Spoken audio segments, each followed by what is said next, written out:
About 30 miles southwest of Boston was the small city of Kirkland.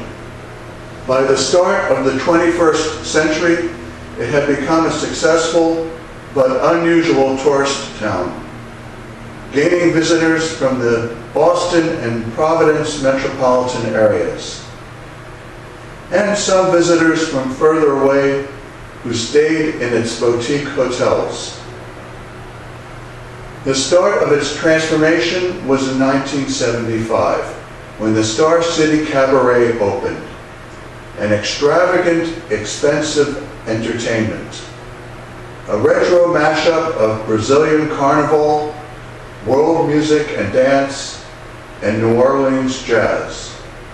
The food was Asian Cajun, and the ale, wine, and whiskey very fine.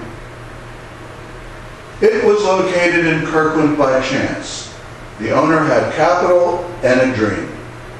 The company in town he worked for went bankrupt, but he liked Kirkland, and it would be cheaper to build his dream there.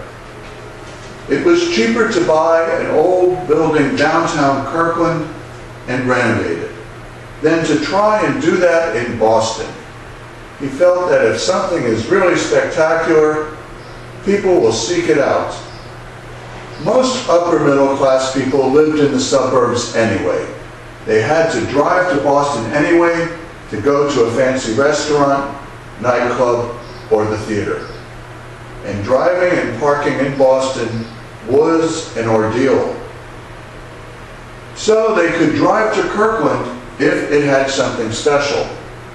And the Star City Cabaret was extraordinary. After the success of Star City, entrepreneurs saw a bandwagon they could jump onto.